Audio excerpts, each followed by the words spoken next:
ರಾಜಕೀಯ ಸಿದ್ಧಾಂತದಲ್ಲಿ ಅವಲೋಕನ ಮತ್ತು ವಿಶ್ಲೇಷಣೆ ಅಂದ್ರೆ ಈ ಸಿದ್ಧಾಂತಗಳ ಒಂದು ಪರಿಕಲ್ಪನೆ ಏನಿರಬೇಕು ಅದನ್ನು ಸಾಕಷ್ಟು ರೀತಿಯಲ್ಲಿ ಬೆಳೆದಿದೆ ಅಂತ. ಹೌದಾ? ಏನಂತಂದ್ರೆ ಡಿಫ್ರೆಂಟ್ ಕಾನ್ಸೆಪ್ಟ್ ಇನ್ ಮಾಡರ್ನ್ ಪೊಲಿಟಿಕಲ್ ಅನಲೈಸಿಸ್ ಅಂತ ಹೇಳ್ತೀವಿ. ಅಂದ್ರೆ ಒಂದು ವಿಶೇಷವಾಗಿರ್ತಕ್ಕಂತಹ ಪರಿಕಲ್ಪನೆಗಳಿಗೆ ಆಧುನಿಕ ಸಮಾಜದಲ್ಲಿ ಆಯ್ಕೆ ಬರ್ತದೆ. ಅಂದ್ರೆ ಈ ಒಂದು ಆಧುನಿಕ ಸಮಾಜದಲ್ಲಿ ಹಲವಾರು ಸಿದ್ಧಾಂತಗಳು ಇದ್ದರೂ ಕೂಡ ಏನಾಗತ್ತಪ್ಪ ಅಂತಂದ್ರೆ ಒಂದು ಗಾಳಿಯ ಕುಟುಂಬವಾಗಿದೆ. ಯಾಕಪ್ಪ ಅಂತಂದ್ರೆ ಅಲ್ಲಿ ಸಾಕಷ್ಟು ಕಾನೂನಿನಲ್ಲಿ ವ್ಯತಿರಿಕ್ತವಾಗಿರ್ತಕ್ಕಂತಹ ಅಂಶಗಳು ಬದಲಾವಣೆ ಆಗುವಂತಹ ಸಂದರ್ಭದಲ್ಲಿ ನಾವೇನು ಮಾಡ್ತೇವಪ್ಪ ಅಂತಂದ್ರೆ ಅದನ್ನ ಅನೇಕ ರೂಪಗಳಾಗಿ ತುಲನಾತ್ಮಕ ರಾಜಕೀಯ ಸಮಾಜಶಾಸ್ತ್ರಗಳನ್ನಾಗಿ ಅದನ್ನು ನೋಡ್ತೀವಿ. ಡೆವಲಪ್ಮೆಂಟ್ ಆಫ್ ಪೊಲಿಟಿಕಲ್ ಸೈನ್ಸ್ ಅಂತ ರಾಜಕೀಯ ಕ್ಷೇತ್ರದಲ್ಲಿ ಅಭಿವೃದ್ಧಿ ಅಂತ ಕರೀತು. ಆಮೇಲೆ ಮಾಡರ್ನೈಸೇಷನ್ ಅಂತ ಕರೀತಾರೆ.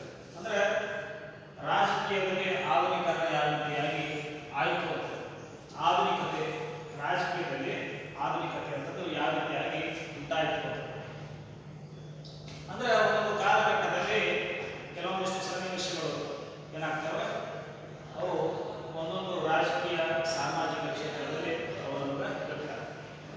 ಹಾಗಾಗಿ ನಾವು ಅನೇಕ ಎಲ್ಲ ಆರ್ಥಿಕ ಮತ್ತು ಸಾಮಾಜಿಕ ಚಿಂತನೆಗೆ ಅನುಗುಣವಾಗಿ ನಾವು ಅದನ್ನ ಬದಲಾವಣೆಗೆ ತಕ್ಕಂತೆ ಅದಕ್ಕೆ ಹೊಂದಿಕೊಳ್ಳಬೇಕಾಗ್ತದೆ. ಹಾಗಾಗಿ ಇವೆಲ್ಲ ಕೂಡ ನಾವು ನೋಡ್ತೀವಿ. ಹೌದಾ? The modern political analysis government the American behaviourism school of thoughts. ಹೌದಾ?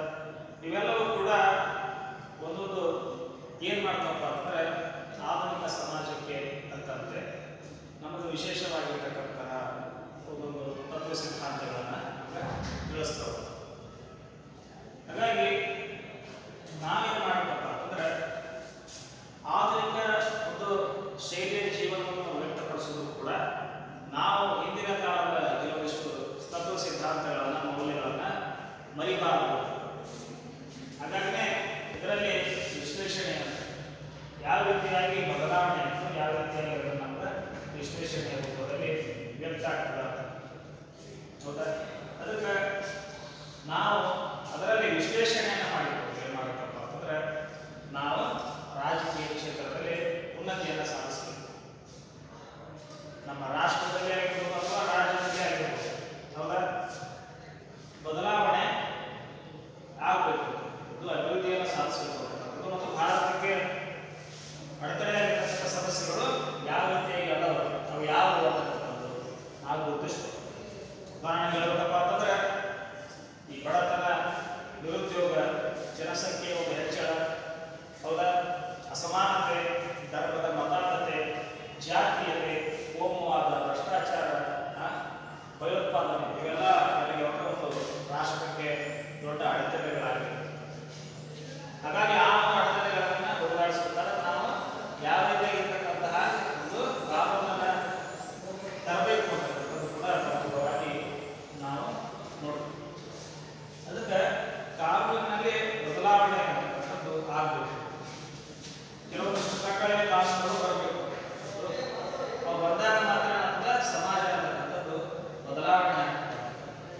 ಅವಾಗ ರಾಷ್ಟ್ರದ ಅಭಿವೃದ್ಧಿ, ಅವಾಗ ಅಸಮಾನತೆ ಅಂತಕ್ಕಂಥದ್ದು ಹೋಗ್ತದೆ.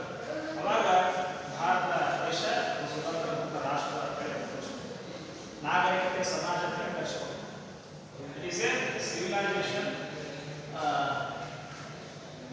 ಏನು ಕಂಟ್ರಿ ಅಂದ್ರೆ ನಾಗರಿಕತೆಯ ಒಂದು ರಾಷ್ಟ್ರ. ಇವೆಲ್ಲವೂ ಕೂಡ ನಾವು